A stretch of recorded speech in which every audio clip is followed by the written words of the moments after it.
Bueno, entonces vamos a arrancar con la clase del día de hoy. Hoy tenemos lo que es seguridad en desarrollo de sistemas, un tema súper interesante.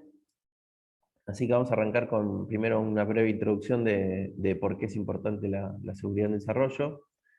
Básicamente hay muchas empresas que se dedican como primer medida, como cualquier empresa lo haría, tiene sentido. Cuando uno empieza a pensar en la seguridad un poquito, dice, bueno, ¿qué necesito? Armo un perímetro, digo, pongo firewall, IDS, compro un antivirus, pongo un montón de herramientas que me ayudan a gestionar la seguridad de la empresa. Pero la realidad es que hay otras partes que involucran a la seguridad y no es solamente el perímetro y que lo que está fuera de la empresa es inseguro y lo que está dentro de la empresa es seguro, sino que hay muchos sistemas internos de la empresa que tienen vulnerabilidades, que tienen problemas de seguridad, hay gente interna de la empresa que utiliza los sistemas, que puede poner password débiles, que puede dejar password en TXT, que puede hacer, digamos, cosas que comprometen la seguridad de los sistemas. Entonces, hacia ahí vamos. ¿Por qué los sistemas son inseguros? Digamos, algunas razones como para entrar en calor y entender por qué los sistemas son inseguros. Muchas razones son porque ya de sus comienzos, de su inicio, de su diseño, ya los sistemas fueron diseñados sin seguridad en muchos casos. Traigo algunos ejemplos reales que me tocó trabajar en algunos momentos en trabajos pasados. Por ejemplo, el Oracle GD Edwards fue creado en 1977 inicialmente. Imagínense que el diseño de ese sistema a nivel de seguridad lo que podría llegar a tener en 1977. Entonces, de ahí en adelante, lo mismo que ocurre en análisis de sistemas, un diseño de sistemas, como lo ven ustedes, si algo está mal diseñado o mal estructurado, todo lo que venga adelante va a ser mucho más caro reparar y mucho más costoso. Entonces, lo mismo ocurre con SAP, que es una empresa súper conocida, dos ERPs distintos, ahora que el GD Edwards es uno, SAP es otro, y hay un montón de otros más, y la mayoría son sistemas viejos, hechos en años, de hace muchos años, y por lo general muchas de esas empresas, el diseño no fue concebido con un concepto de seguridad en sus inicios. Y otra cosa que es bastante común, que tiene sentido también, es que la mayoría de estos sistemas todo el tiempo se van actualizando y se van metiendo parches, pero como la palabra lo dice, son parches, no es que solucionan los problemas de raíz. Si nosotros reportamos algo, un caso real de GD Edwards, nosotros reportábamos vulnerabilidades, por ejemplo, de un protocolo propietario de GD Edwards, y el protocolo era no autenticado. ¿Qué significa que sea no autenticado? Uno le podía mandar mensajes al servidor de distintos tipos de mensajes, y el servidor decía, ok, hago esa acción que vos me mandás por mensaje. Pero era no autenticado, con lo cual cualquier usuario dentro de la red o cualquier atacante dentro de la red podría mandar mensaje y hacer esas operaciones. Esas operaciones involucraban shutdown del sistema completo, involucraban traerse credenciales de base de datos del usuario de conexión a base de datos, involucraba un montón de funciones críticas y sensibles dentro de la compañía. ¿Y qué hizo la empresa en su momento? Cuando reportamos eso, filtró esos mensajes, digamos, chequeaba que el mensaje venga de donde quiera ser, pero no es que rediseñó el protocolo y hizo un protocolo autenticado porque se requiere que sea un protocolo autenticado y solo los usuarios con privilegios pueden hacer esas operaciones, sino que filtró mensajes, depende de dónde venía el mensaje. Si venía del application server, ok, lo dejaba pasar, y si venía de otro lado, denegaba el mensaje. Esa fue la solución que encontraron para este problema, pero como la palabra lo dice, es un parche, no es una solución de raíz como debería ser cualquier protocolo de comunicación. Y después, bueno, el diseño y las estructuras obviamente que no se modifican, como el ejemplo que vimos recién. Otro problema de los sistemas de hoy en día es los conocimientos, tanto de programación como de seguridad. Por lo general ocurre, ya lo vimos la semana pasada, no hace 2 semanas, cuando vimos en la clase inicial de cuántos programadores eran y cuántos conocían de seguridad. Habían la mayoría, un 50% del curso teníamos de programadores, y de ese 50% del curso que eran de programadores, la mayoría no conocía de temas de seguridad. Y lo mismo ocurre al revés. La mayoría de la gente que trabaja en seguridad no conoce programación. En algunos casos se requiere más y en otros casos se requiere menos. Por ejemplo, cuando yo estaba trabajando en Arcor, esos 7 años, la realidad es que para el puesto y para las funciones que hacía no se necesitaba mucho conocimiento de programación. Hoy en día, para hacer pentester y para hacer seguridad ofensiva, se requiere un poquito más de conocimiento de programación, simplemente porque uno para atacar tiene que saber cómo se generó ese sistema, cómo se confeccionó, tiene que entender por lo menos el código o pensar qué es lo que hay detrás de ese sistema para poder atacarlo. Entonces, a nivel de seguridad ofensiva se requiere un poquito más. Y obviamente que si uno quiere ir a seguridad y tiene conocimiento de programación y le interesa la seguridad, es algo súper valioso, pero el concepto acá es lo importante es que muchas veces el conocimiento cruzado no existe y tanto para seguridad como para programación son necesarios conocerse entre sí. Algunas características de lo que es la seguridad en general. Muchas veces nosotros decimos, bueno, le vamos a agregar, no sé, por ejemplo, el segundo factor de autenticación, o le vamos a poner una capa más de seguridad, un firewall, un IDS. Bueno, cada cosita de seguridad que nosotros le agregamos, le vamos quitando funcionalidad, digamos, porque le estamos complicando un poco la vida al usuario. Teniendo un segundo factor, bueno, tenés que entrar al celular, buscar el mensajito, ponerlo. Digamos, no es que le complicas demasiado, pero en algunos casos, por ejemplo, si tenés que aprobar una orden de compra y tenés algo intermedio que por seguridad necesitas que la apruebe alguien, bueno, tenés que hablar con ese alguien, tenés que mandarle, avisarle, a veces quedan entre todos los mails, bueno, es menos funcional. Obviamente que la seguridad va en contra de la funcionalidad, pero bueno, hay que encontrar un punto de equilibrio en eso, y hacia eso vamos. Hay que pensar un poquito en la seguridad integral y los controles.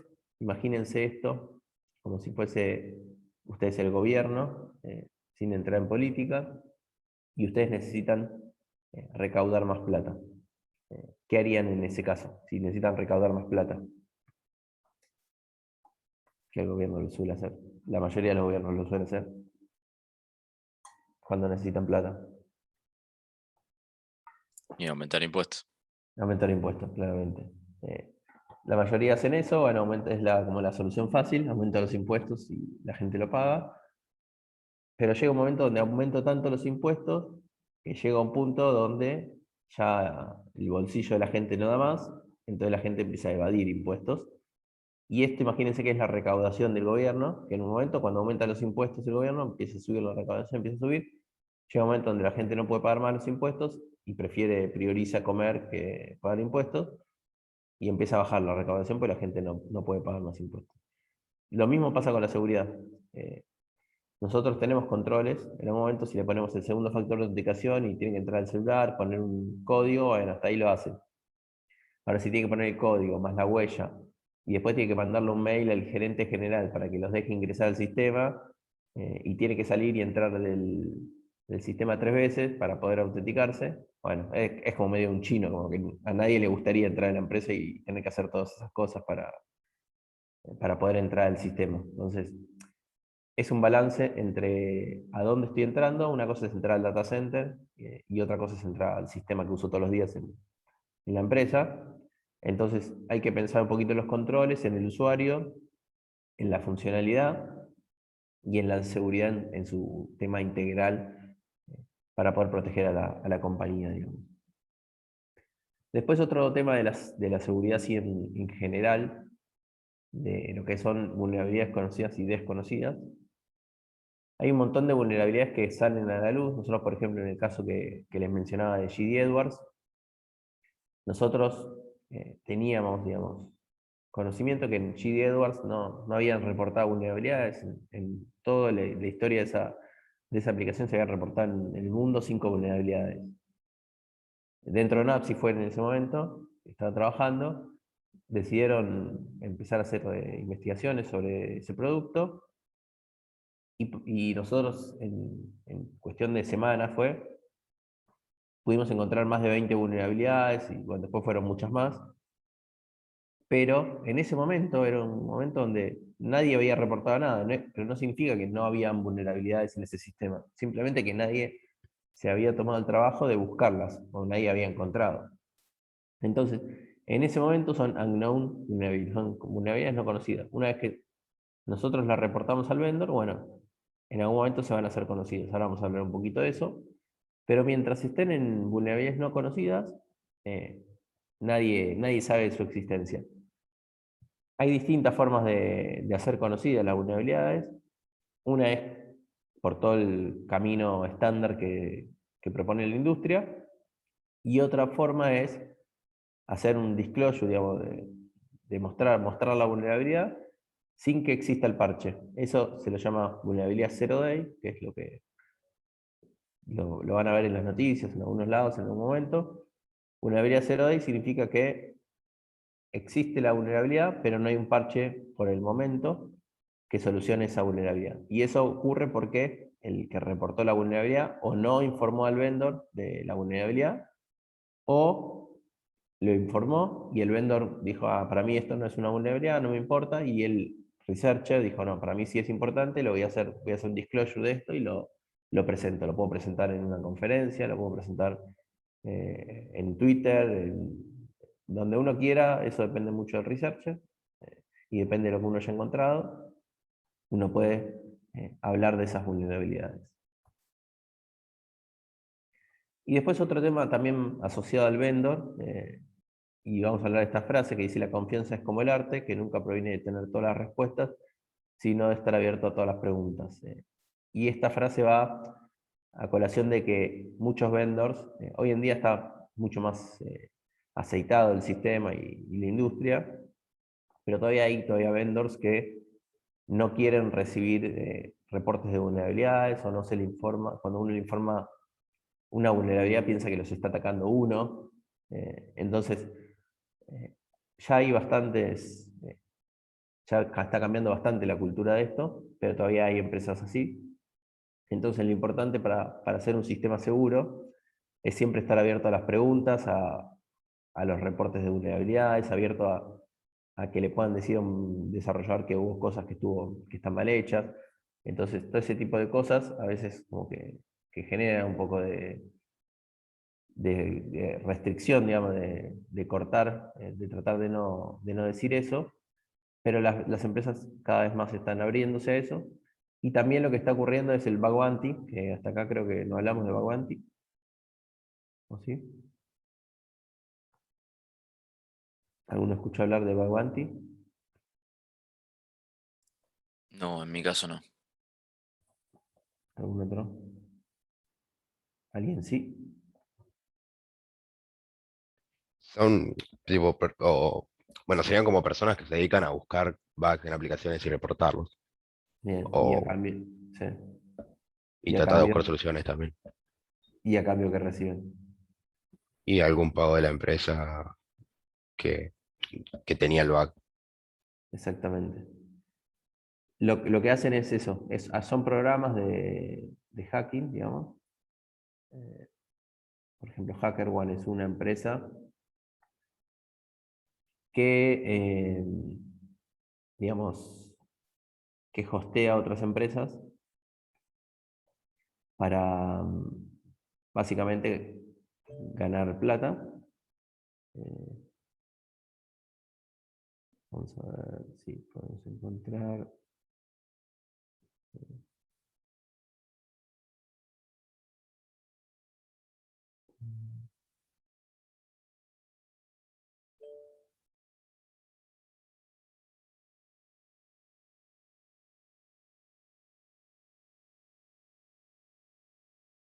Vamos a ir acá.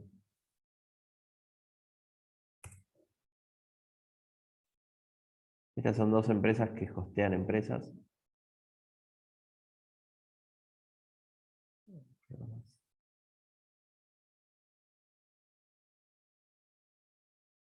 Acá tienen los programas, por ejemplo.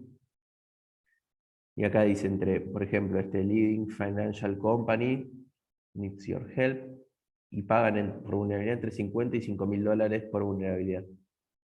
Por ejemplo, esta entre 100 y $2.000, esta entre 150 y $4.500. Y básicamente, Barracuda, y son compañías súper conocidas. Antes las empresas, digamos, era como muy poco probable que le paguen a uno por descubrir una vulnerabilidad. Hoy en día esto está cambiando, antes ni siquiera como que te daban mucha importancia, hoy en día ya hasta te pagan, con lo cual cambió mucho la mentalidad de las empresas. Y eso, bueno, uno se arma un perfil dentro del portal, se suscribe al programa, lee todas las condiciones, le dan un link de la aplicación o le dan si es una mobile, le dan la aplicación mobile o se la descargan ustedes. Depende, les levantan una instancia de la aplicación, o si es un desktop, se puede instalar en la desktop. Entonces, uno hace eso y después cuando encuentra una vulnerabilidad, la reporta y el hacker, bueno, background o la empresa que sea, hace de intermediario y ustedes como que van hablando con el vendor para encontrar la solución, y cuando una vez que termina eso le pagan en dólares, en PayPal o donde sea. Así que bueno, hoy en día las empresas están un poquito más abiertas a esas preguntas o esas sugerencias de los researchers. Básicamente ese es el concepto. Después, un poco de tendencia de cómo funciona el mercado en cuanto al reporte de las vulnerabilidades. En principio se lanza un sistema con una vulnerabilidad, siempre, como dijimos, no existe seguridad 100%, con lo cual siempre algún bug va a haber. Alguien dentro de la industria, algún researcher, descubre esa vulnerabilidad. Puede ser una empresa o un researcher independiente. Se informa a la empresa de esa vulnerabilidad. Se le avisa, por lo general hay un canal de comunicación, un mail que dejan, incident response o vulnerability disclosure, cosas así que ponen @ el nombre de la empresa.com, y ahí se manda el reporte de la vulnerabilidad. Por lo general traten de usar PGP siempre para mandar esto. Por lo general las empresas dejan la clave pública de PGP para uno poder cifrar el contenido de eso y mandarlo de manera segura. Después la empresa desarrolla el parche o el fix de eso que se reportó. Eso, digamos, puede variar bastante el tiempo. Varía entre, imagínense, nosotros hicimos unas estadísticas. Nosotros, cuando yo me fui a la empresa, cuando me fui a Synopsys, habíamos reportado cerca de 400 vulnerabilidades en total, entre los sistemas de Oracle y SAP. Hicimos un análisis de todas las, cuando nosotros registramos en un Jira todas las vulnerabilidades, el tiempo que se reportó, cuándo se fixió, todo el ida y vuelta queda registrado ahí. Y hicimos un análisis de eso, cuánto tiempo tardan en desarrollar el fix, y vimos que el mínimo era 1 mes, el máximo era 2 años, y un promedio de 6 meses en total. ¿Por qué se les ocurre que hay tanta diversidad de tiempos entre una cosa y otra? Primero creo que es por el encaro, que cómo lo encara la empresa, supongo. Y bueno, después por la complejidad de, de la vulnerabilidad. Por ahí tienen que hacer una parte del sistema. Y por ahí Bien. lo parchean así nomás. Y esa primera parte que dijiste de qué es la empresa, ¿qué sería? ¿Cómo? La primera parte de la respuesta que diste, depende de lo que quiera hacer la empresa o algo así que Ah, dijiste. sí, porque como decías vos, que pueden no darle importancia, o igual vos dijiste ahí más o menos que en este caso como que te acercaban a preguntar sobre la vulnerabilidad, pero no así, eso, tipo, que pueden no darle importancia o Bien, por depende ahí de la va. prioridad que tengan. Claro, y esa prioridad en función de qué crees que la definen. Qué tan importantes son los datos que están siendo vulnerados. ¿Qué tan? No se escuchó bien. Qué tan, o sea, también para mí iría de la, no me sale la palabra, pero no, por eso, qué tan importantes serían esos datos o la información que está siendo vulnerada. Bien. ¿Alguna otra idea? ¿Alguien más que se les ocurra otra cosa?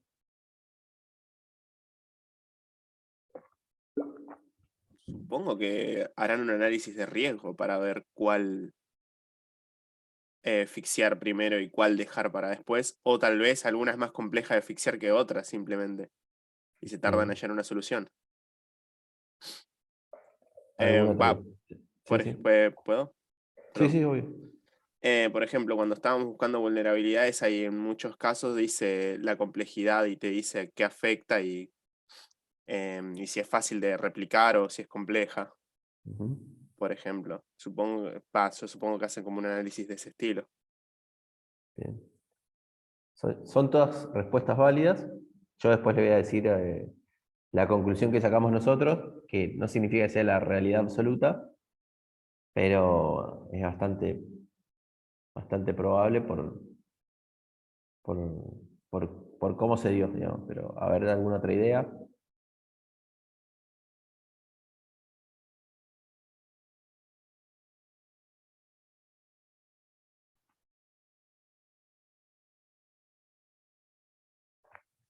Bueno, les voy a decir bien cómo fue el análisis que hicimos.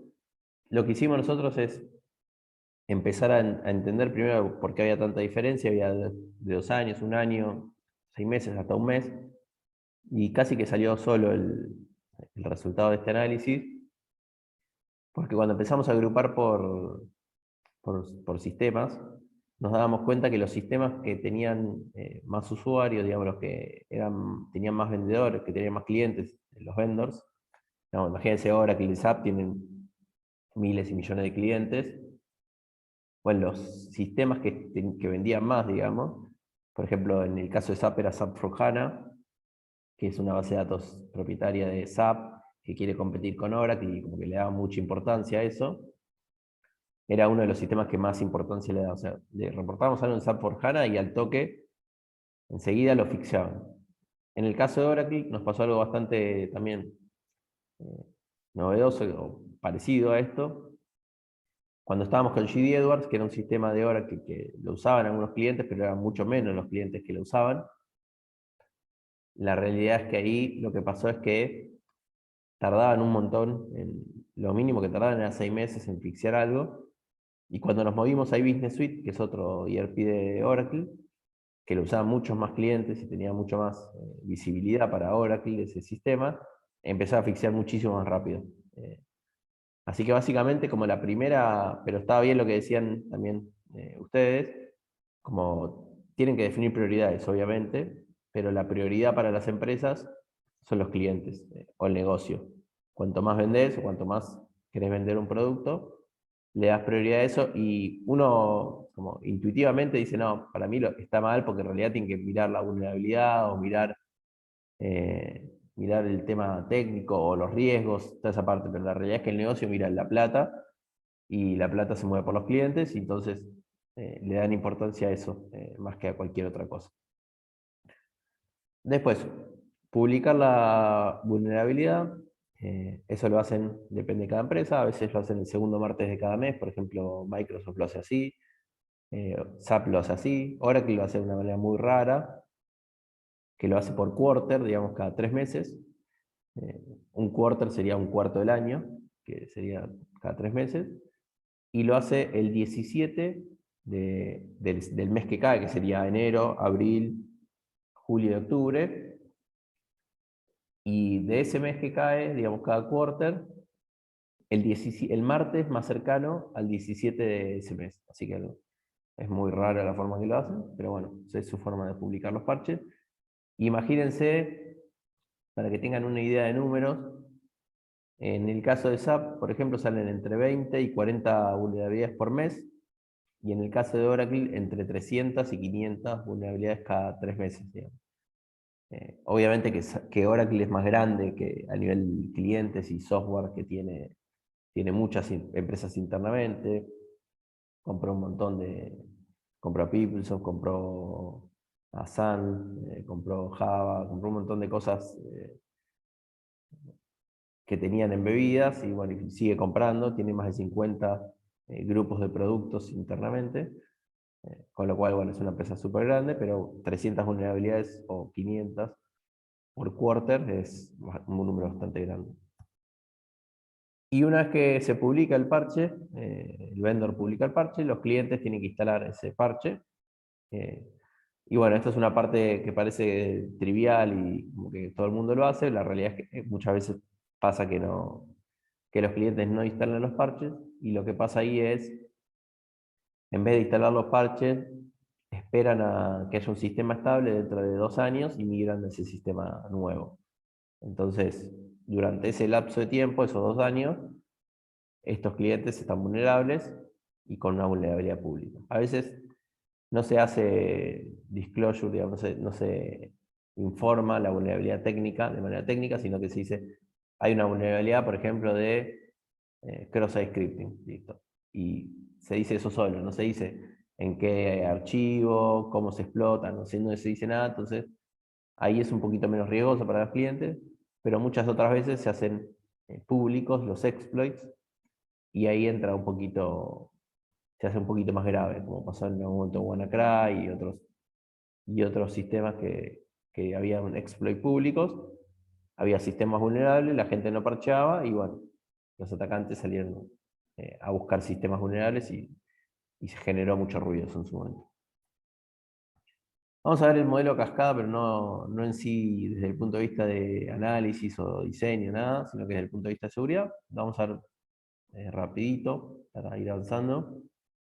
Primero tenemos la iniciativa, donde se aprueba o se deniega la parte legal de la empresa a nivel de seguridad.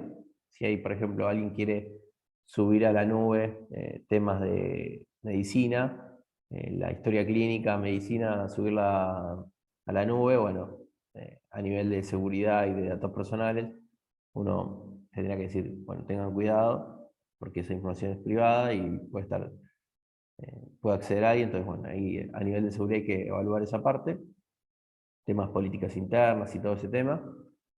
En el relevamiento, las mismas entrevistas que se hacen a nivel de sistemas, se hacen entrevistas con el negocio a nivel de seguridad, para ver dónde quieren implementar la seguridad, cuán importante, una clasificación de información de ese sistema. Después pasamos al análisis de requerimientos, donde evaluamos lo que vimos la semana pasada en la parte de gestión de seguridad, donde tenemos vulnerabilidades, amenazas, ver el costo-beneficio de implementar algún control sobre esos requerimientos. Y en la parte de diseño, y ya sí empezamos a pensar un poquito más en el modelo de seguridad. ¿Se acuerdan que vimos discrecional, mandatorio o basado en roles? ¿Qué tipo de control de acceso vamos a implementar? Si le vamos a encriptar o cifrar la información que comunicamos entre los sistemas, si ponemos cifrado de la base de datos, cifrado de disco, todos los cifrados y controles de acceso van en la parte de diseño. Programación, tenemos, mientras hacemos la programación o mientras el equipo de desarrollo hace la programación, el equipo de seguridad va armando la seguridad con las configuraciones de los entornos de prueba que ya deberían estar armados, y ahí se configuran un set de usuarios, digamos, uno de cada área, 2 de cada área, depende lo grande del proyecto y los diferentes perfiles que haya. En la etapa de pruebas hacemos las pruebas de unitarias, funcionales, de estrés, todas las pruebas que ustedes ya conocen. Y dentro de esas pruebas, las pruebas que se hacen con seguridad son las pruebas integrales. Las pruebas funcionales o unitarias se suelen hacer sin seguridad, y las que son integrales con seguridad. Pero lo fundamental es que antes de la implementación, hacer pruebas, porque muchas veces pasan a implementar sin hacer pruebas, y termina siendo la implementación el set de pruebas, y bueno, con todos los problemas que eso puede traer en producción. En producción ya armamos el ambiente productivo con los usuarios finales, los roles y todo el soporte propio de la implementación. Y por último, el mantenimiento. Ahí hacemos el pasaje a mesa de ayuda y le pasamos todos los temas para que ellos puedan resolver los incidentes que surjan en el sistema. El modelo espiral es algo similar al anterior, con una característica de por cada vuelta que vamos haciendo, cada prototipo que se va armando, tenemos un análisis de riesgo para cada uno de esos prototipos. En cuanto a lo que son los entornos, podemos tener distintos entornos dentro de la empresa. Eso va a depender un poco de qué tipo de sistema sea, cuán crítico o no sea y cuántos usuarios tengamos dentro del sistema. En una primera instancia podemos tener desarrollo y producción. Podría existir desarrollo, pruebas, producción, preproducción, que es un ambiente clonado de producción, y desarrollo y pruebas, y hasta un entorno de capacitación que podría estar aislado de todo el resto de los entornos, con desarrollo, pruebas, preproducción y producción. Ahora pasando a los entornos, los usuarios finales, ¿a dónde deberían acceder? ¿Qué se les ocurre? ¿A desarrollo, pruebas, preproducción o producción?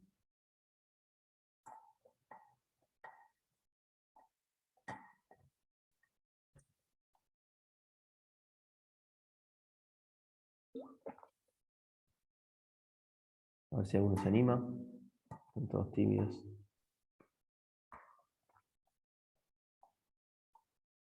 Producción. Bien, producción. Era fácil, caída de madura. ¿Qué más? ¿Usuarios claves? Reproducción por ahí. O sea, para que seguramente hagan Producción. lo que estoy pensando, ¿no? Que seguramente accedan a versiones anteriores para probar algunas cosas. Pero no sé, por ahí nada que ver.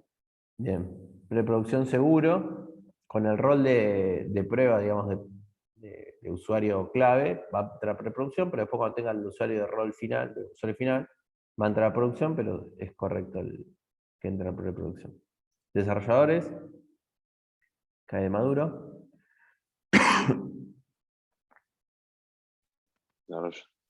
Desarrollo, muy bien. Desarrollo puede ser prueba. Sí, puede Ajá. ser, en algún caso particular que necesiten, pero en sí, desarrollo seguro y pruebas por si necesitan algo particular. Los funcionales,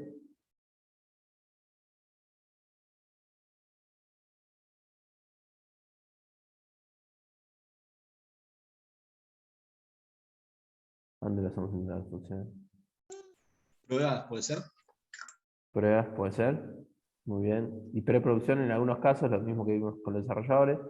Para hacer pruebas, por lo general el funcional ayuda mucho al usuario clave en la etapa de pruebas. Como el usuario clave siempre entra a preproducción, muchas veces el funcional necesita entrar a preproducción para hacer configuraciones, para modificar cosas, pero no significa que siempre tenga acceso a preproducción, pero muchas veces sí. El funcional es el usuario clave, pero del lado de sistemas, digamos. El usuario clave es el usuario del negocio que conoce mucho un proceso y hace el set de pruebas para validar que el sistema esté funcionando correctamente. Bien, y los últimos dos, seguridad y tecnología, ¿dónde los hacemos acceder?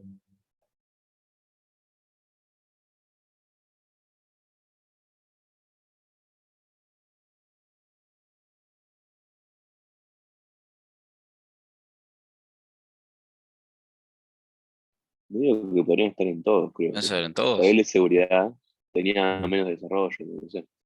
Bien, seguridad en todo. La realidad es que, justamente por un tema de seguridad, tienen que acceder a todo menos a producción.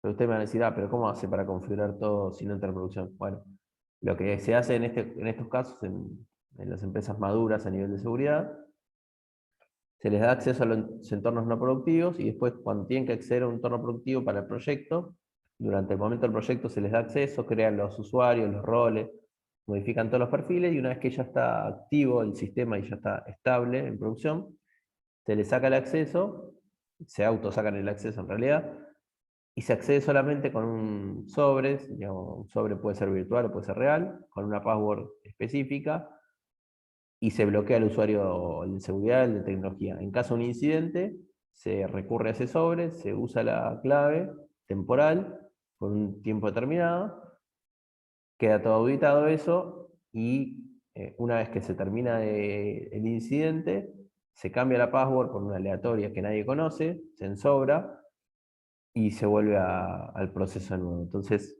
lo ideal es que tecnología ni seguridad tengan acceso a producción, salvo que haya un incidente o algún problema, o salvo en los momentos de proyecto. Eso es el ideal, obviamente que hay muchas empresas que no lo cumplen, Y obviamente que todo esto de arriba es una matriz que puede ir cambiando dependiendo de cada empresa, pero está bueno el ejercicio para empezar a mentalizarse un poco entre los distintos roles y perfiles que hay dentro de los sistemas. Después, obviamente, que tenés todos los perfiles del negocio, que bueno, eso va a variar y es una matriz mucho más compleja que esta. Control de cambios, ¿quién los debe hacer? Deberíamos tener siempre un comité de control de cambios. Existen desarrolladores, usuarios finales, bueno, pero la realidad es que el comité de control de cambios es el que tendría que estar, digamos, haciendo, aceptando, aprobando los que son los controles de cambio. Y lo que tiene que entender es que esté probado, autorizado y documentado, y para nivel de seguridad, que no afecte negativamente la seguridad, cualquier cambio que metamos en producción. Por eso tiene que estar involucrado dentro del comité de control de cambio alguien de seguridad para verificar que no haya ningún cambio que afecte la seguridad. Y también otro concepto de seguridad es lo que es segregación de funciones, para proteger un poco los sistemas. Muchas de las auditorías realizan segregación de funciones, y lo que buscamos dentro de la segregación de funciones es que si hay una tarea crítica dentro de la compañía, como una compra, donde hay plata de por medio, no pueda hacer toda la operación una misma persona. O sea, que una persona no pueda cerrar todo el circuito, para buscar el control por oposición.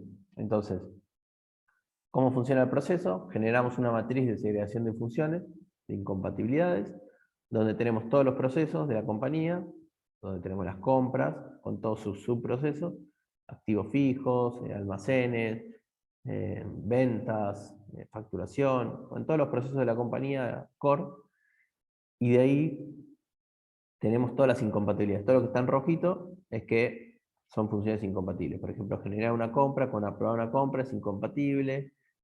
Acá también generar una compra con el ABM de precios por proveedor también es incompatible. Bueno, hay distintas incompatibilidades. Esta matriz de incompatibilidades se arma en conjunto con auditoría, se arma en conjunto con el área de seguridad, el área de negocio. Son como distintas partes de la empresa que tienen que juntarse para definir esta matriz, y dentro de cada rojo que definen, definir un riesgo asociado a esa segregación de funciones. Una vez que definimos lo anterior, esta matriz, que tenemos las listas y las reglas, hay que armar esas listas y reglas. Las listas sería, cada uno de esos procesos tienen programas asociados. La lista B01, que sería la anterior a esta que vemos acá, B01, que es el precio por proveedor, el B02 es el ajuste de inventario. Bueno, cada una de ellas, el B01, por ejemplo, la lista de precios es esta, el reporte 5900-115. El B02 tiene este programa con esta versión. Bueno, así, cada una de las listas. Hay que buscar el programa asociado a cada una de las listas. Después tenemos lo que son las reglas. Las reglas serían el cruce entre las dos listas. Sería, por ejemplo, el cruce entre aprobación de precios y ABM de precio por proveedor son incompatibles. O por ejemplo, el caso que vimos anterior.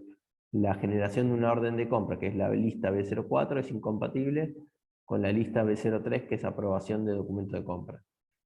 Y el riesgo asociado a eso es una misma persona cierra un proceso de compra a precios indebidos al poder generar una orden de compra y aprobarla. Entonces, ¿qué es lo que queremos decir ahí? Es que alguien podría comprar, ponerle el precio que quiera y decir, bueno, yo compré en vez de que una node usara 1000 pesos, la pongo por 2000, tengo arreglado con el proveedor que le paga un poquito de más y después vamos 50 y 50 y listo, y hago un fraude ahí. Entonces, ese tipo de operaciones, al estar involucradas dos personas, por lo menos ya se necesitan dos y es un poquito más compleja el fraude. No significa que no se pueda hacer, pero es un poquito más complejo. Tercer paso, identificar los usuarios que tienen esa incompatibilidad de funciones. Entonces acá identificamos el usuario, el rol, la descripción del rol, cuáles son las incompatibilidades, por ejemplo, generación de orden de compra y aprobación de orden de compra, cuáles son los programas que lo hacen incompatible, que tiene asignados, y después, bueno, obviamente una vez que tenemos toda la lista de todos los usuarios incompatibles, vamos a tener que hacer algo con eso. ¿Qué es lo que hacemos? Es armar un plan de acción. El plan de acción puede sacarle alguno de los dos permisos, digamos, sacarle la aprobación o sacarle la generación, o que el negocio apruebe esa incompatibilidad de funciones. Porque puede ser, no tiene plata, no tiene recursos para dividir la función en dos, o es un área muy chiquita y la realidad es que no vale la pena porque son pocas las funciones que hay dentro de esa parte de la empresa, o es una planta que es muy chiquita y no tiene mucha gente. Las excusas, digamos, pueden ser varias, pero bueno, ahí en ese caso se justifica, lo tiene que aprobar auditoría, lo tiene que aprobar el área, digamos, en cuestión, el responsable del negocio de ese área, y con eso se arma un documento para que a futuras auditorías, si hay un fraude, bueno, a nivel de seguridad, se evaluó eso y que se definió que el negocio que acepta el riesgo. Después, en cuanto al logueo, ¿qué necesitamos loguear dentro de los sistemas para aumentar la seguridad o para poder hacer un futuro análisis de auditoría? Ver qué eventos necesitamos registrar, los distintos niveles, si hay usos indebidos dentro de los sistemas, y contar con evidencia para algún incidente de seguridad que pueda existir. ¿Dónde podemos loguear los accesos a los sistemas? Tenemos que loguear, por ejemplo, en archivos propios, los ingresos, cambio de sistema, transacciones críticas de negocio. O podemos utilizar el visor de suceso de Windows o el syslog de Unix, o tener una consola de administración de logs, que como se le llaman SIEMs, pero podría ser cualquier SIEM del mercado, como Splunk, por ejemplo, es uno, Barcelona 04, hay un montón de sistemas de administración de logs centralizados. ¿Cómo funciona a nivel de arquitectura los sistemas? ¿Cómo interactúan? Hay distintas arquitecturas, obviamente, esta no es la única, pero para tener una idea de cómo es una arquitectura y cómo implementamos seguridad dentro de esa arquitectura, tenemos el servidor de base de datos, el firewall de base de datos que protege esa base de datos. Ahora vamos a hablar un poquito más de firewall de base de datos. El application server, servidor de aplicación. El web server, el frontend, digamos, la parte que hace de frontend con el usuario. Y después tenemos la salida de internet. O sea, de acá para adentro sería la empresa, del firewall para adentro, y el firewall para afuera sería internet. Después tenemos un proxy. El proxy lo que hace es brindar seguridad para lo que es la salida de internet, por eso la flechita va para afuera. Y lo que es el Web Application Firewall hace de proxy reverso, porque el proxy, fíjense que es lo que es la salida de internet, el Web Application Firewall hace de proxy reverso porque es todo lo que viene de internet. Imagínense que ustedes tienen hosteado un servidor web, que cualquiera puede acceder de internet.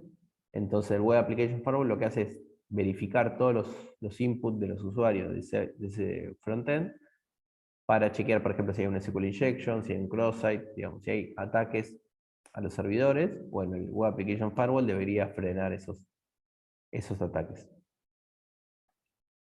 A nivel de firewall de base de datos, tenemos políticas de auditoría, donde monitoreamos todos los SQL que se hacen en la base de datos, políticas de seguridad, donde bloqueamos accesos indebidos, firmas existentes para lo que son ataques conocidos, que ya fueron publicados. Bueno, los firewall deberían detectar ese tipo de firmas. Tienen escaneo de vulnerabilidades los firewall de base de datos, de las vulnerabilidades más asociadas a base de datos específicamente. Tienen como algunas funciones para verificar los permisos de las bases de datos, los firewalls, y también tienen la funcionalidad para hacer monitoreo y bloqueo de ciertas transacciones, depende de cómo esté configurado, si está configurado inline o en modo mirroring, que se le llama, que es como el espejo. Cuando es modo mirroring, hacemos monitoreo, y cuando necesitamos bloquear transacciones, tenemos que ponerlo inline, como hacer un puente en el switch y permitir el bloqueo de transacciones. Y después lo que son las notificaciones, permiten notificación por mail, CNMP, monitor online como un dashboard, donde uno puede ver todo el firewall de base de datos de manera directa. Algunas técnicas, que esto igual lo vamos a ver un poquito más también en lo que viene el top 10 de OWASP, pero Information Disclosure, por ejemplo, es una. Buscar vulnerabilidades conocidas. Algunas técnicas de ataque son estas. Explotación de vulnerabilidades del top 10 de OWASP, que vamos a ver ahora. El fusing que es básicamente tirarle mucha información al server o probar con distintos inputs, a ver si alguno es válido. O por ejemplo podemos fusear un directorio, a ver si encontramos una URL válida. Bueno, hay distintas maneras de fusear los sistemas. No es la mejor técnica de todas, pero a veces sirve. Ingeniería inversa o reversing, ahí vamos a ver con Gaby en alguno de los laboratorios. Y análisis de protocolo para escuchar passwords u otra información dentro del sistema. ¿Hasta acá alguna duda?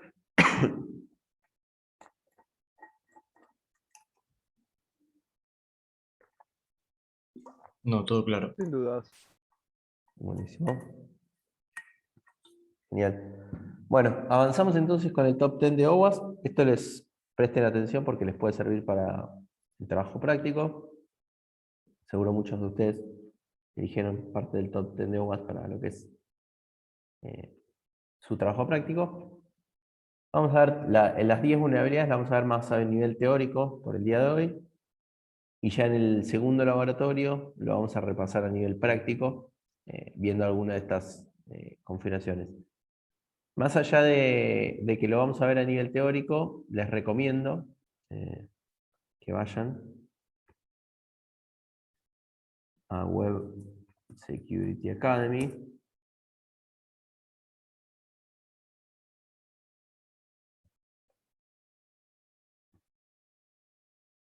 Que se suscriban a Sign Up y vean dentro de... Bueno, voy a tener que loguear.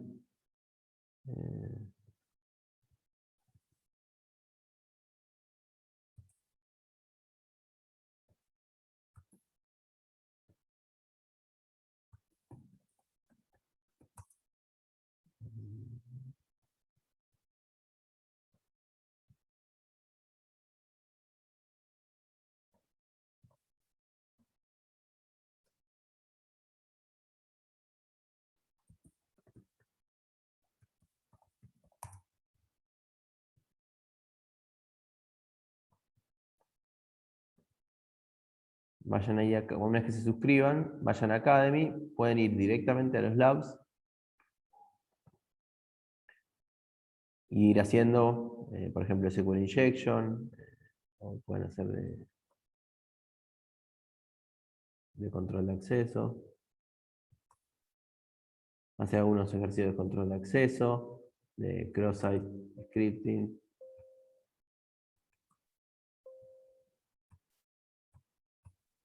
De cross-site scripting, hacer algún ejercicio, los que ustedes tengan ganas y quieran practicar o quieran aprender, les va a servir.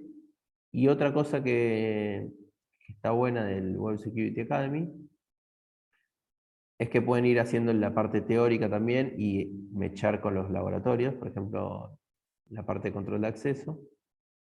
¿Qué es control de acceso? Les explica control de acceso vertical, horizontal, y después les va poniendo algunos laboratorios. Y lo que está bueno es que te lo muestra el laboratorio ahí en el momento.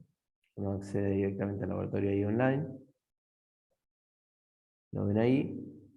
Y tienen la solución también embebida ahí dentro de... Este es el portal que les presenta el Unprotected, por ejemplo, Admin Functionality. Entran ahí y bueno, tratan de hacer lo que les diga la consigna. Acá les dice, the lab has an unprotected admin panel, solve this lab by deleting the user kernel. Acá tienen la solución, traten de no mirar la solución al principio, si no les sale y está mucho tiempo renegando, bueno, mírenla, pero traten de no mirarla. Y una vez que hayan practicado lo suficiente, pueden practicar con esto, que ustedes ponen acá en el nivel, aprendiz, practitioner o experto, eligen la categoría, por ejemplo SQL Injection, si quieren practicar SQL Injection, y ahí dice Challenge Me, y ahí sí no tienen la solución, y es un challenge que tienen que tratar de resolverlo, básicamente. Así que eso les puede servir para practicar todo esto que vamos a ver hoy. Traten de hacerlo.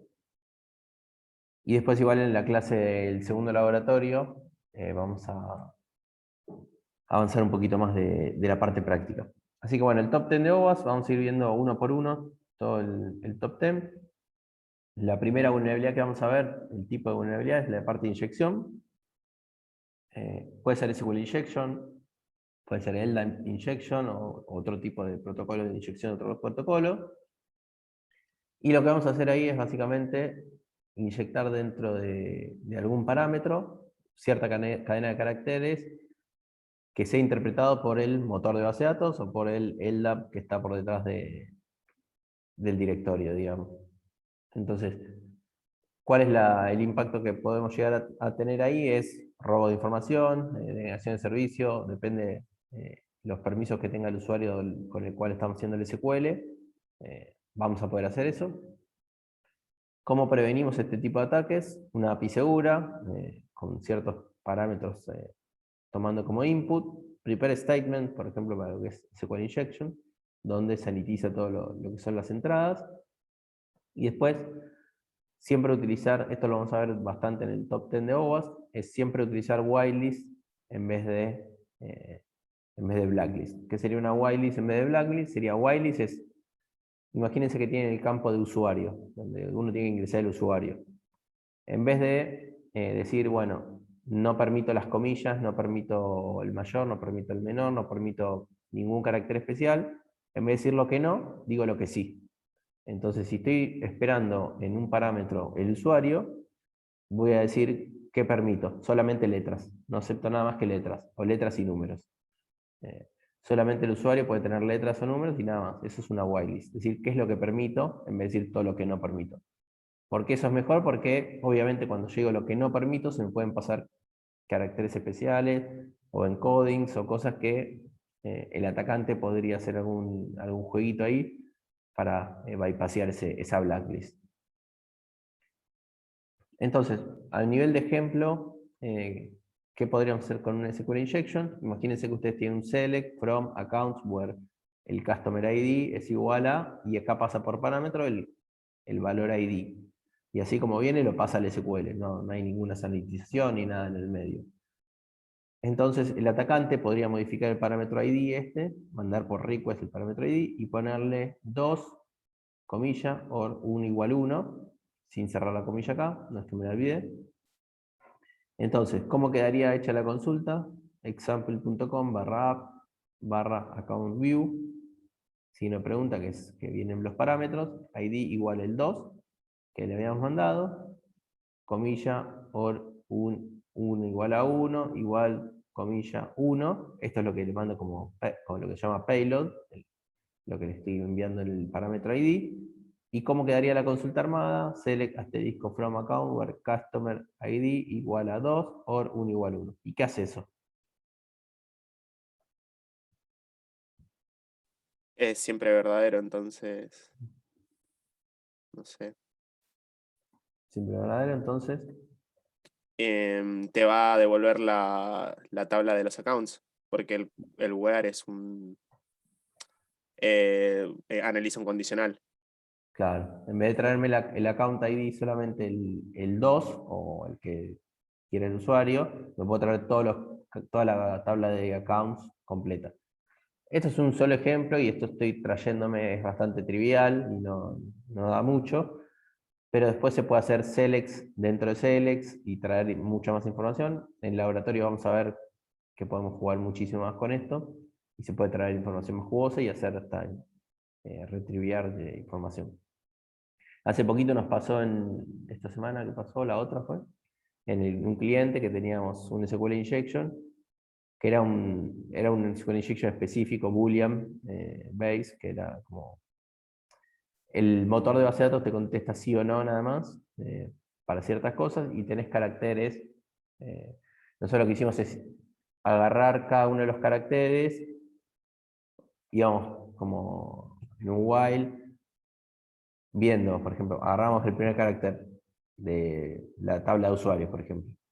Agarramos el primer carácter, hacíamos un while, buscamos si era verdadera la A, si el primer carácter de ese usuario era la A, No. Si era la B, no. Así hasta que encontramos la primera letra correcta de su usuario. Pasamos a la siguiente letra. Lo mismo. Tercera letra. Y así y vamos buscando información de usuario, información de la versión de la base de datos, información de esquemas de base de datos, información de retriviar información de la base de datos. No era súper crítico porque no podíamos hacer select, en este caso particular, en este contexto de este cliente, pero hay casos que sí se puede hacer select, se puede traer mucha más información de manera más sencilla. Pero en este caso, ¿qué nos pasó? Era así, era un Boolean base y bueno, hicimos ese scriptcito para que se pueda traer información. Después, lo que es pérdida de autenticación y gestión de sesiones, en este caso, lo que busca la vulnerabilidad es básicamente robar la sesión, robar el usuario para poder ingresar al sistema con esos permisos. Hay distintas maneras de que ocurra esto. Puede ser que estén las cookies mal, que sea un disclosure de las cookies. Puede ser que estén las contraseñas en plaintext de algún lado, algún tiempo de conexión que no existe, las preguntas secretas también en plaintext, o el PIN que es muy cortito e inseguro. Se usa otra cosa que puede pasar también para esto, para la pérdida de autenticación y gestión de sesiones, que nos pasó también real en un cliente. El reseteo de password lo que hace es mandar un mail con un PIN para validar el reseteo de password. Entonces lo que hacíamos con este cliente, pedíamos el reseteo de password y como sabíamos que era un PIN cortito, le podíamos pedir el reseteo de password a cualquier usuario y brute forceamos, hacíamos un chequeo de todos los números, como eran 6 números. Hacer una iteración de 6 números nos lleva mucho tiempo, con Burp, que es uno de los sistemas que se usa para este tipo de ataques de todo lo que es web. Hay una parte dentro del Burp que se llama intruder, que podés hacer pasar distintos números con distintos requests, y finalmente lo que hacíamos era robarle la sesión a ese usuario, o robarle la cuenta directamente, la contraseña, porque nosotros le pedíamos el reseteo de password a cualquier usuario, brute forceábamos esos 6 números hasta que nos daba uno correcto y le cambiamos la password. Entonces, con eso puedes hacer account takeover de cualquier cuenta dentro del sistema. Y es algo bastante sencillo, es algo que solamente está mal gestionada el cambio de password nada más, o el olvido de password en realidad, que sería parte de la gestión de contraseñas. Pero bueno, son formas de gestionar esas aplicaciones, y bueno, el atacante obviamente que está atento a todo ese tipo de problemas de seguridad.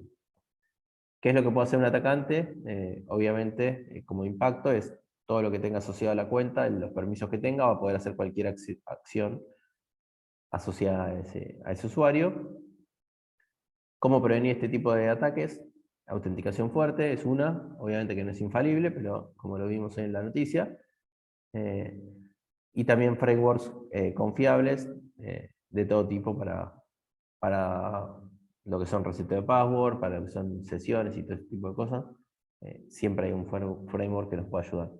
Un ejemplo también trivial para llevarlo a entender un poquito más la vulnerabilidad.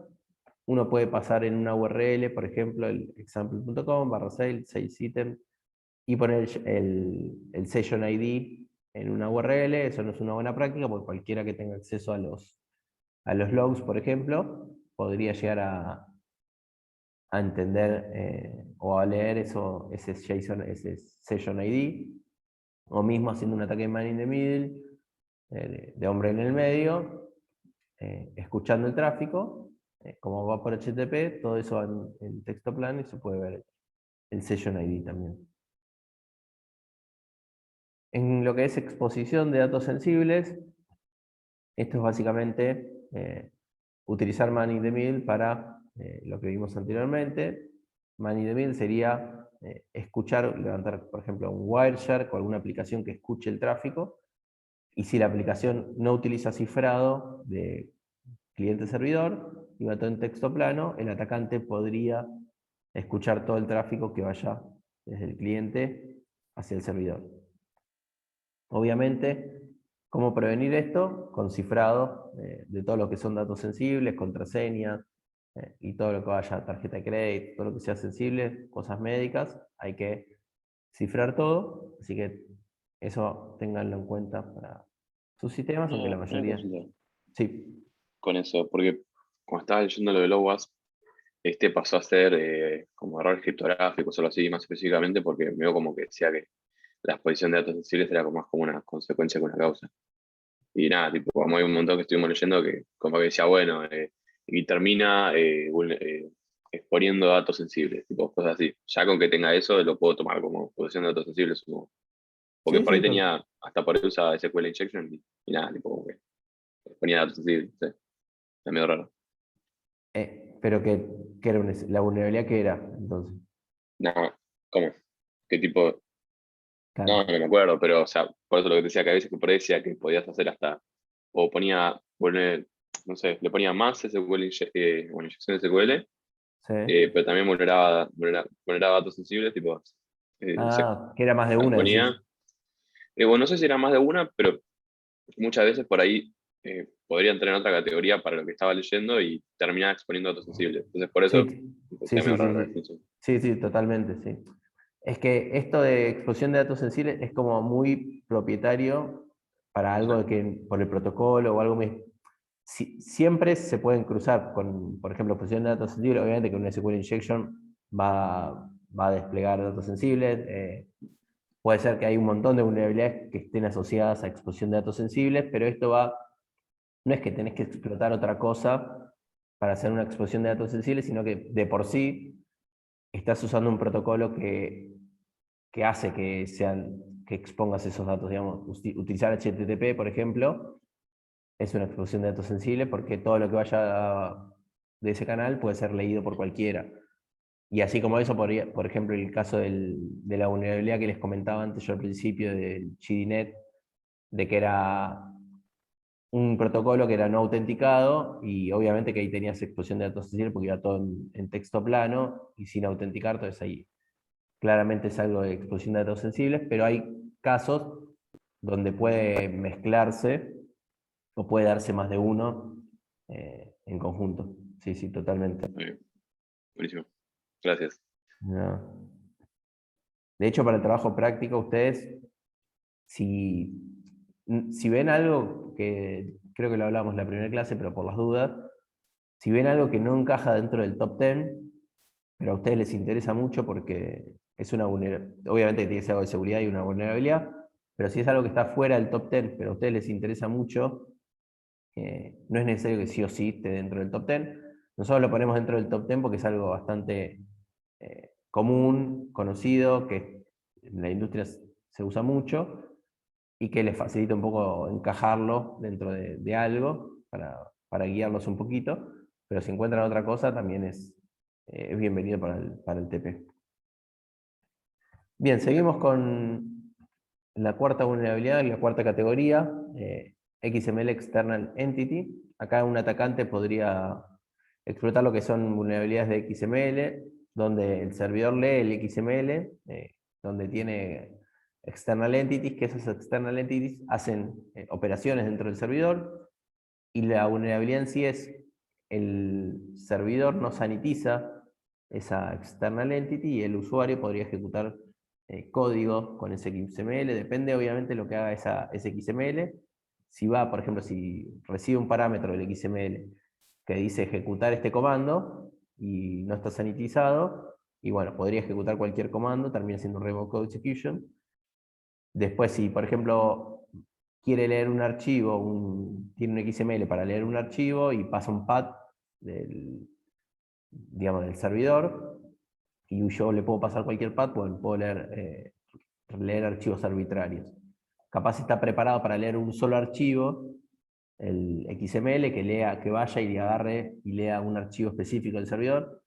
El desarrollador no pensó que alguien podía modificar ese path y leer otra cosa, y termina el atacando eh, arbitrary read file, se llama la vulnerabilidad, que podés leer archivos arbitrarios en el servidor. Entonces eso es por una falta de sanitización en el XML External Entity. Entonces, ¿cómo se puede sanitizar esto? ¿Cómo se puede prevenir este tipo de vulnerabilidades? actualizar librerías para que no sean vulnerables y deshabilitar lo que es el DTD en todos los parsers. El DTD es la forma de estructurar los XML, deshabilitar los XML o procesar los DTD para que solamente, digamos, como sanitizar todos los XML, sería para entenderlo fácil. Definición de control de acceso, ahí básicamente es evadir el control de acceso, puede ser de manera horizontal o vertical. Horizontal sería un usuario común a uno, digamos, con los mismos privilegios o similares privilegios a uno, y de manera vertical sería escalación de privilegios, de pasar de usuario común a admin, digamos, administrador. Y después, digamos, ¿qué es lo que podemos hacer ahí? Básicamente es bypassear o saltear el control de acceso. Podría ser, por ejemplo, si tenemos el user profile, digamos, el perfil del usuario, y tenemos myapp.com/profile, que signo de pregunta, user ID igual 1. Y ese es mi usuario, el ID 1. Si yo le pongo ID igual 2, bueno, puedo ver profile de otros usuarios, y probablemente en el profile capaz tengo el cambio de password y puedo entrar a cambiarle la password a otro usuario. Entonces, eso sería una evasión de control de acceso.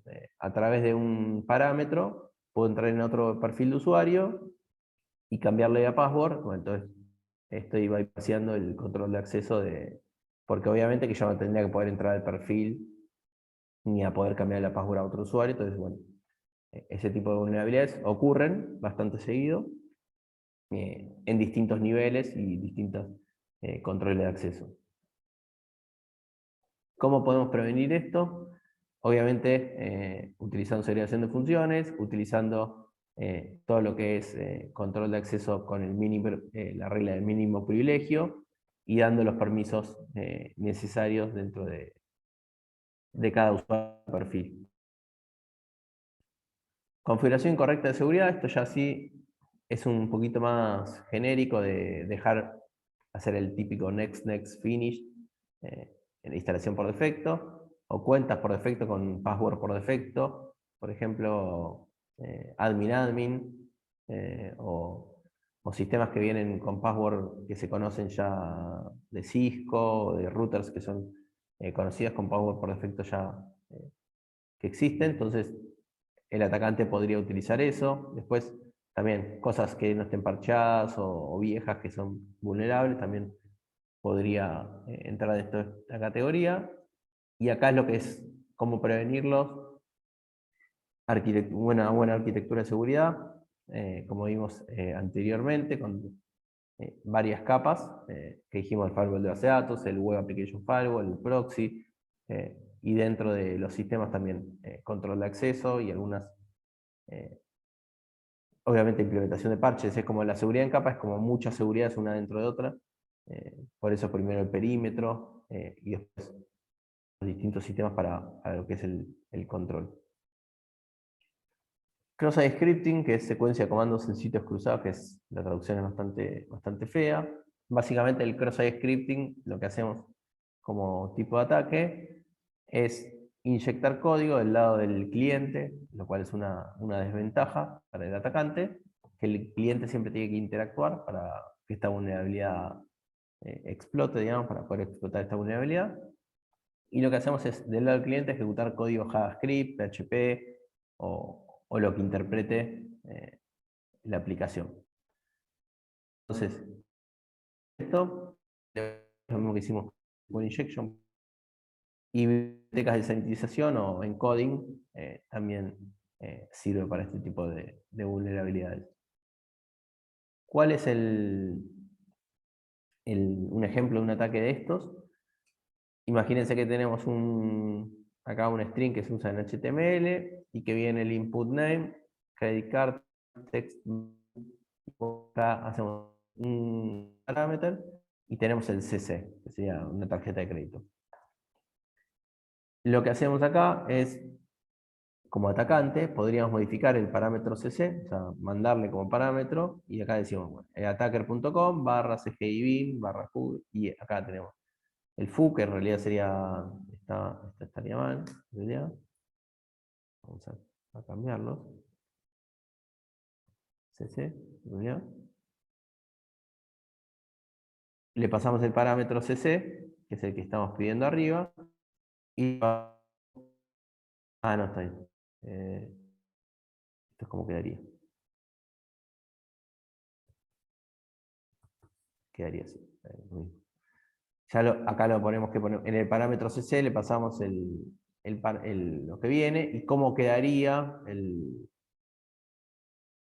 todo lo que viene acá adentro. Tenemos el input name, credit card, y lo que hacemos acá es mandar a un lugar, no importa dónde, que esta es una página del atacante, el attacker.com, y lo que hacemos es mandarle las cookies del usuario, de la víctima, que está logueado en esa aplicación que vaya a saber uno cuál es. En cualquier aplicación, digamos, que permita esto de cross-site scripting, uno puede, si recibe un parámetro no sanitizo, uno al utilizar ese parámetro y no verificar nada, uno le puede mandar código arbitrario de JavaScript y uno podría mandarse información a un servidor del atacante, que en este caso podrían ser las cookies. Después de serialización. Deserialización es una vulnerabilidad que se usa bastante y tiene un impacto bastante grande. Lo único que tiene, que es más compleja de explotar, y es como que se requieren más de una, digamos, característica, o más de una hipótesis, de un valor previo, digamos. Se necesitan dos cosas para poder cumplir con esta deserialización. Y lo que necesitamos es, por un lado, un gadget, que se le llama, que es como una clase vulnerable dentro del sistema, y por otro lado, necesitamos que esté sanitizado el objeto. Lo que es serialización y deserialización ocurre, es como una cierta, como cifrar un mensaje. Cifrando un mensaje ahí ¿se está escuchando bien? Como dice, la conexión está inestable. Se estaba trabando un poco entre palabras. Ahí va bien. Ahora sí. Buenísimo. Bueno, les decía, necesitan como dos partes. Por un lado, el gadget, que es una clase vulnerable dentro de los sistemas. Por lo general, Common Collections, y hay otros gadgets ya conocidos dentro de la industria que se suelen utilizar para lo que son explotaciones de serialización. Y por otro lado, se necesita que no esté sanitizada la deserialización. ¿Qué significa eso? Cuando uno serializa y deserializa objetos de cripto, digamos, como que se cifra ciertos mensajes, yo quiero serializar algo, imagínense un JSON, lo puedo serializar, lo mando como modificado, lo serializo, y del lado del servidor lo deserializo, lo vuelvo a hacer ese proceso inverso y lo ejecuto directo en el servidor. Entonces, si no está sanitizada esa serialización y deserialización, puedo terminar ejecutando código del otro lado, o depende qué esté haciendo esa serialización y deserialización. Puedo, por ejemplo, como les decía anteriormente, puedo leer archivos arbitrarios, depende de lo que esté haciendo con ese objeto, es lo que voy a poder hacer del lado del servidor. La forma de asegurar esto es lo que dijimos, la seguridad por diseño, que es lo más difícil de todo, que es lo que las empresas, por lo general, lo que hacen es modificar ese objeto, o sacarlo, o buscar mitigaciones ahí, pero por lo general no sanitizan todo lo que son serializaciones, sino que modifican esos objetos para particularmente modificar esa función, o modificar esa vulnerabilidad que se encontró. Pero digamos, la solución de raíz sería no confiar en cualquier objeto que venga, digamos, sino que solamente lo que corresponda para el uso de la aplicación, digamos. Después, uso con vulnerabilidades conocidas. Acá es básicamente tirar un escaneo automatizado, y con algún chequeo de algún exploit público, utilizar ese exploit para hacer algún ataque específico. Y acá no hay una solución única, sino que es también seguridad en capas, buscarlos contextualizar, como muchos temas dentro de uno, porque en la seguridad por sí es muy amplio este tipo de vulnerabilidad, entonces no hay una solución específica, sino es más bien como todo lo que venimos viendo de la clase hasta ahora y lo que vamos a seguir viendo. Y después logs y monitoreo insuficiente, básicamente es aprovechar algún atacante de no ser detectado y generar algún ataque específico. Entonces, lo ideal dentro de esto es siempre tratar de monitorear todo lo que son inicio de sesiones, control de acceso, digamos, todo lo que son cosas sensibles dentro del sistema, tratar siempre de monitorear todo para proteger a la compañía, básicamente. ¿Preguntas?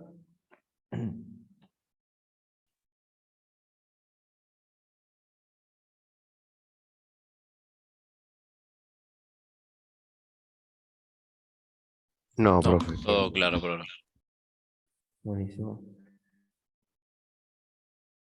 ¿Del TP o de algún otro tema que haya quedado ahí dando vueltas?